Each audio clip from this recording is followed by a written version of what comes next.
আগামী বিধানসভা নির্বাচনকে লক্ষ্য করে জনসংযোগের মাধ্যমে দলীয় সংগঠন আরও মজবুত করার লক্ষ্যে এবং 21শে জুলাইয়ের প্রস্তুতি সভা ও যোগদান সভা শুক্রবার বিকেলে রঘুনাথগঞ্জ ফুলতলা ট্রাফিক মোড়ে অনুষ্ঠিত হয় 21শে জুলাইয়ের প্রস্তুতি সভা ও যোগদান সভা। এদিনের সভায় উপস্থিত ছিলেন জঙ্গিপুর বিধানসভার বিধায়ক জাকির হোসেন, রঘুনাথগঞ্জ 1 নম্বর ব্লক পঞ্চায়েত সমিতির সভাপতি মানুয়ারা খাতুন, শাহাদাত হোসেন সহ বিভিন্ন অঞ্চলের প্রধান, উপপ্রধান ও তৃণমূল কর্মী সমর্থক। আগামী 21শে জুলাই শহীদ দিবস পালনের জন্য দলীয় কর্মীদের এখন থেকে প্রস্তুতি শুরু করার নির্দেশ দেন বিধায়ক। এছাড়াও 21শে জুলাইয়ের প্রস্তুতি সভা থেকে বিভিন্ন দল থেকে প্রায় 5 শতাধিক কর্মীরা বিধায়ক জাকির হোসেনের হাত ধরে তৃণমূলে যোগদান করেন। ব্যুরো রিপোর্ট, এসটিভি নিউজ, সময়ের সাথে সত্যের সন্ধানে। জুলাই মাননীয় মুখ্যমন্ত্রী জানেন যুবনেত্রী যখন থাকে শহীদ হয়েছে তার স্মরণসভা এবং আমাদের আজকে জয়নিং সভা। রকি ভাই যুব কংগ্রেসের সভাপতি ছিল, তারা দলবল নিয়ে প্রায় 7-8 ছেলে নিয়ে জয়েন করেছে এবং তারাকে আমরা স্বাগত জানিয়েছি।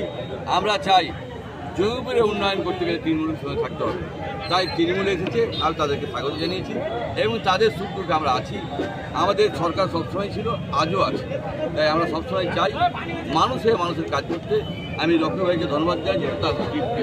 তাই আমরা সকল মিলে মানুষরা আমাদের সভাপতি সেই সভাপতি এসেছে এবং সেও বক্তব্য ভালো দিয়েছে। আমরা মানুষের কাজ করবো এবং মানুষের কাজ করি সেই দেখে তা রকি ভাই জয়েন করেছে এবং পুরো কংগ্রেস থেকে জয়েন করেছে কয়েকশো ছেলে, তাই আমি তাদেরকে ধন্যবাদ জানাই। চলো পানি জন্য দুর্নীতি, সেই দুর্নীতি দেখে জাকির হোসেন সাহেব আমাদের দুর্নীতির বিরুদ্ধে রুখার জন্য আমি তৃণমূল কংগ্রেসে এসেছি।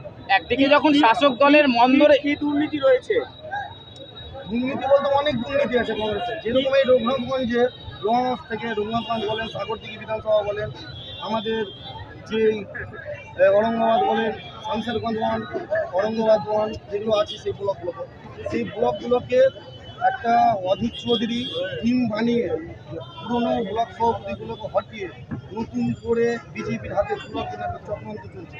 সেই চক্রান্তর বিরুদ্ধে আমরা তৃণমূল কংগ্রেস এসেছি। এখানে বিজেপি কোনো আমরা শাসক চালাতে দিচ্ছি মুর্শিদাবাদ। একদিকে যখন শাসক দলের অন্দরেই পৌরসভার বিরুদ্ধে দেখেন, জাকির হোসেন তো দুর্নীতি করছেন না, যিনারা দুর্নীতি করছেন তাদের বিপক্ষে আমরা আছি।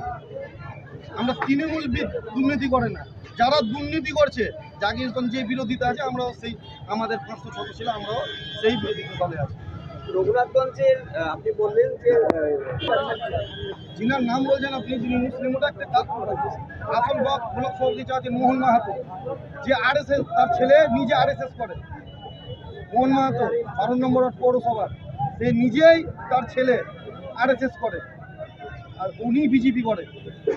দিনের বেলায় বিজেপি, রাত্রেও বিজেপি, ওপেনই বিজেপি করে। সেটা অন্ধ হয়ে গেছে, কিন্তু ওর চোখে বিজেপি হচ্ছে কংগ্রেস, অধীরের চোখে। তাহলে নামে ব্লক সভাপতি, ব্লক নামে মোহন মাহাতো কাজ করছে। একদম দিনে রাত্রে আমাদের যুব টিম চেঞ্জ হয়ে যাচ্ছে। আমাদের জুম্মা খান ছিল কংগ্রেসের, একটাই কাউন্সিলর, 717 ভোটে জিতেছিল, তিনি যুব ইসে ছিলেন, দায়িত্বতে ছিলেন। এমন জনকে দিলে 10টা ছেলে পতাকা লাগিয়ে দেখা, 10টা ছেলে, 10 জন ছেলে পাবে না, 10 জন ছেলে কুড়িয়ে পাবে না, তারা তো বিজেপি করে। বর্তমানে কাকে যুব সভাপতি করা হয়েছে? তার নাম রকি। আপনি না, আমি না, তার নামও রকি। ওর বাড়ি 12 নম্বর ওয়ার্ড, আমার কতটা জানা নাই, নতুন নাম। আপনিও কি যুব সভাপতি ছিলেন? হ্যাঁ, আমি টাউন কংগ্রেসের যুবপতি ছিলাম। আপনি কি রানিং আছেন এখনো? না, আমি ইস্তফা দিয়ে এসেছি, আমি এখন তৃণমূলে এসেছি। আপনার নাম? আমার নাম রকি, ডাক নাম রকি।